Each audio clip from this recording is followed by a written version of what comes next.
नमस्कार, आप देख रहे हैं कमोडिटी कॉल और सबसे पहले आपको एक ब्रेकिंग न्यूज की तरफ ले जाते हैं। असीमन चंदा मेरे साथ जुड़ रहे हैं और चांदी की हॉलमार्किंग के ऊपर लगातार यहां पर काम जारी है, लेकिन यहां पर लेटेस्ट क्या चैलेंजेस हैं इससे हमें असीम अवगत करवाएंगे। असीम बताइए। देखिए, सरकार पहले ही गोल्ड हॉल मार्किंग को लागू कर चुकी है। 382 जिलों के अंदर गोल्ड मार्किंग हाल अनिवार्य लागू हो चुकी है, लेकिन अब सरकार चाहती है कि चांदी की ज्वेलरी के ऊपर भी हॉल मार्किंग को लागू कर दिया जाए। आज हमने जब BIS के वरिष्ठ सूत्रों से पूछा तो उनका कहना था कि इसकी प्रक्रिया पर लगातार काम चल रहा है, लेकिन इसको लेकर के कई सारे चैलेंजेस हमें देखने को मिल रहे हैं। खासतौर पर कि जब हम गोल्ड पे HUID लगाते हैं तो वह छप करके रह जाता है, लेकिन जब हम ये 6 डिजिट का HUID चांदी के आभूषणों के ऊपर लगाते हैं तो वहां पर कोरिजन होता है या जंग लगने की वजह से वो नंबर मिट जाता है। तो उसको लेकर के हमें काफी सारे चैलेंजेस आ रहे हैं। हम कई सारी तकनीकों का सहारा लेकर के उस नंबर को अंकित करने की कोशिश कर रहे हैं। चाहे तो हम अगर कोशिश करेंगे, चाहे अगर वैसे ना हो पाए तो हम लेजर के जरिए इस नंबर को उसके ऊपर अंकित कर पाए। तो इसके ऊपर काम लगातार BIS कर रहा, और जैसे ये काम पूरा हो जाएगा तो सरकार इसे लागू करने की दिशा में अपने कदम आगे बढ़ाएगी। असीम, बहुत शुक्रिया वो खबर यहाँ पर लेके आने के लिए। हम आपको CNBC आवाज पे लगातार बताते भी रहे हैं कि 9 कैरेट का सोना और ओवरऑल चांदी में यहाँ पर हॉल मार्किंग बहुत जल्दी लाने की उम्मीद की जा रही है, लेकिन ऑफ कोर्स चांदी पे ये लाना आसान नहीं होने वाला। एक तो चांदी के पतले छोटे काफी सारे यहाँ पर प्रोडक्ट्स होते हैं जिसके ऊपर यहाँ पर हॉल मार्किंग करनी होगी, और जैसे असीम हमें यहाँ पर बता रहे हैं कि जो 6 डिजिट की HUID चांदी पे लगाए जाने की बात कर रही है, कमेटी का ये भी मानना है कि वो इजिली मिटाई भी जा सकती है। हमारे साथ अब कार्तिकेय बुलियन के डायरेक्टर दीपक सोनी जुड़ चुके हैं। दीपक जी नमस्कार। पहले तो चांदी हॉल मार्किंग पर ही आपसे जानना चाहेंगे। बुलियन की हॉल मार्किंग, चांदी की हॉल मार्किंग, काफी कुछ यहाँ पर सरकार देख रही है, जो कमिटीज हैं उसके ऊपर काम भी कर रही हैं। चांदी में लेके जो तकनीकी दिक्कतों का सामना फिलहाल आता हुआ नजर आ रहा है, आप कैसे देखते हैं? नमस्कार मनीषा जी। देखिए, कोई भी इंडस्ट्री तब ग्रो करती है जब उसमें ट्रांसपेरेंसी रहती है। तो ट्रांसपेरेंसी के लिए बहुत जरूरी है कि जिस तरीके से गोल्ड के ऊपर हॉलमार्किंग लागू की गई, उस तरीके से सिल्वर के ऊपर भी की जाए। ये जो तकनीकी जो प्रॉब्लम्स की अपने बात कर रहे हैं, जिसमें ये जो अभी आपने बताया कि ये बहुत आसानी से मिट भी जाती है, तो ऐसे और भी दूसरे रास्ते हैं जिसके द्वारा हम उसको डिनोट कर पाते हैं। तो ऐसे भी अगर अपने गोल्ड के ऊपर भी अगर अपने चेक करते हैं, तो यू कैन इजीली रब द हॉलमार्किंग डॉट्स।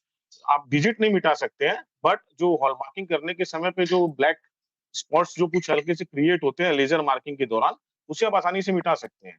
तो सिल्वर के ऊपर भी अगर हम ये देखेंगे कि वो जो नंबर लिखा जाएगा, HUID नंबर, वो इजीली लेजर मार्किंग के द्वारा लिखा हुआ मिट नहीं सकता है।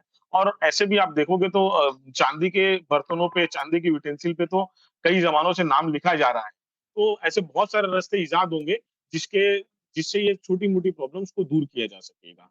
But right. तो जैसे आपने कहा ट्रांसपेरेंसी यहाँ पर आनी चाहिए, तो एक पॉजिटिवनेस वहाँ पर देखने को मिलेगी, और ऑफ कोर्स काफी सारे तरीके हैं। ये इनिशियल कुछ तकनीकी इश्यूज जरूर हैं, लेकिन लेजर से लिखा जा सकता है। और आपकी बात बिल्कुल सही है, मेरे पास भी बहुत सारे ग्लास पड़े हुए हैं जिनके ऊपर लोगों के नाम लिखे हुए हैं, तो क्लियरली वो एक काम यहाँ पर किया जा सकता है। आपसे दीपक जी ये भी जानना चाहेंगे, अब हम 2024 के ऑलमोस्ट लास्ट फ्यू डेज पर खड़े हैं। 2025 को लेकर, अब प्राइसेस को लेकर आपकी क्या सेंस है, चाहे वो सोना हो या चांदी? अगर अपने गोल्ड की बात करते हैं तो डोनाल्ड ट्रंप जब बैठेंगे अपनी सीट के ऊपर, उसके बाद किस तरह के डिसीजंस वो लेते हैं और कैसे उसके ऊपर मार्केट रिएक्ट करता है, ये थोड़ा सा देखना रहेगा प्राइस प्रिडिक्ट करने के टाइम के ऊपर। But as a normal market अगर मैं बात करें तो बहुत ज्यादा मंदी तभी आएगी जब गोल्ड जो है वो 2530 के नीचे ट्रेड करेगा। अदरवाइज नियर टर्म में गोल्ड में कोई बहुत ज्यादा स्लो डाउन आने की चांसेस नहीं है प्राइजेस में। और सिल्वर की अगर अपने बात करते हैं तो सिल्वर में एक बहुत इंटरेस्टिंग चीज अपने को देखने के लिए मिली है।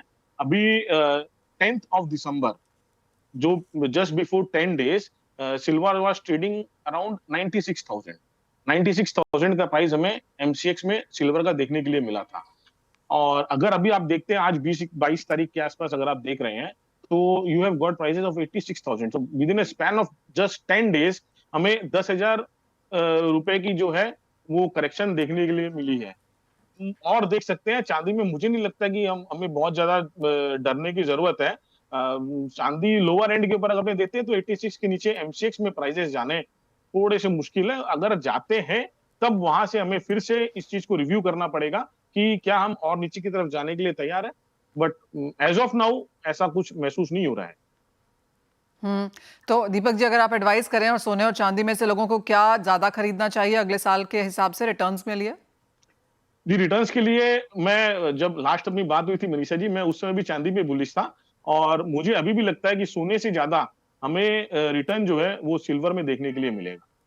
सिल्वर नो डाउट अभी भी हम बहुत लोअर लेवल पे ही हम देख पा रहे हैं सिल्वर को।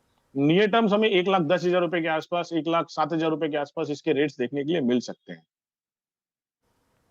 ऑल राइट, दीपक जी बहुत शुक्रिया साथ जुड़ने के लिए और ये बताने के लिए कि 2025 में क्या एक्सपेक्ट किया जा सकता है। तो चांदी में ज्यादा बुलिश हैं, चांदी में प्राइसेस हायर फिर से देखने को मिल पाएंगे। ऑफ कोर्स भारी मुनाफा वसूली देखने को मिली है, लेकिन ये खरीदारी के मौके भी हैं। वेल, इसी के साथ एक ब्रेक के लिए रुकेंगे। जब लौटेंगे तो हमारे साथ कुंवर जी ग्रुप के रवि देओरा होंगे, उनसे जानेंगे कि उनकी टॉप ट्रेडिंग स्ट्रैटेजीज क्या हैं 2025 के लिए। रवि देओरा हमारे साथ जुड़ चुके हैं। रवि, ऑफ कोर्स इस साल में तो अब 2 ही दिन बचे हैं, तो अगर हम जनवरी में जाते जाते और of course given the fact कि 20 जनवरी की डेट काफी इंपॉर्टेंट रहने वाली है, उसके पहले तक किस तरह की पोजीशंस होल्ड करें? जब से मार्केट काफी अभी लाइट वेट है, पर्टिकुलर फेस्टिविटी एंजॉय कर रहा है, बट जितना लाइट वेट है उतना ही इवेंटफुल होगा जब रिज्यूम करेगी यूएस मार्केट, क्योंकि फर्स्ट वीक ऑफ मींस के नेक्स्ट जनवरी उसमें सारे इकोनॉमिक डेटा हो गए। सेकंड वीक में भी देखे तो ये ट्रम्प प्रेसिडेंट ट्रम्प है वो अपनी प्रेसिडेंसी रिज्यूम करेंगे।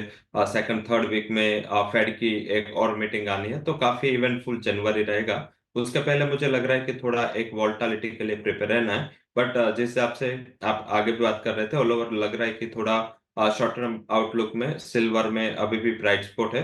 गोल्ड अभी भी सबड्यूड है क्योंकि काफी जियोपॉलिटिकल रिस्क कम हो रहे, ऐसा मार्केट को अंदेशा है।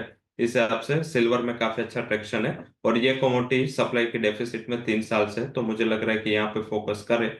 2 स्ट्रेटेजी रख सकते हैं जो ट्रेडिंग पर्सपेक्टिव से बाय करते हैं, वो 88,500 के करीब बाय करें। स्टॉप लॉस 87,000 का लगा और अपर साइड 90,000 तक के टारगेट की एक्सपेक्टेशंस करनी चाहिए। और जो लोग थोड़ा शॉर्टर टर्म का ट्रेड लेना है, वो लोग ऑप्शन का सहारा ले, जिसमें आप सिल्वर का 86,000 का जो पुट ऑप्शन है वो 2,000 रुपए पे बिक रहा है, उसको बेच दे। इसमें 2 चीज होगी, या तो ये ऊपर ही रहेगी प्राइसेस तो 2,000 रुपीज आपको क्रेडिट आ जाएगा, वो एनुअलाइज बेस पे 15% है, तो भी एक बेटर चीज है। और सेकंड चीज आपका 84 पे बाइंग आएगा, तो दोनों चीज ट्रेडर शॉर्ट टर्म जो ट्रेडर उसके पर्सपेक्टिव में। सेकंड जो कमोडिटी है वो एल्यूमिनियम रहेगी।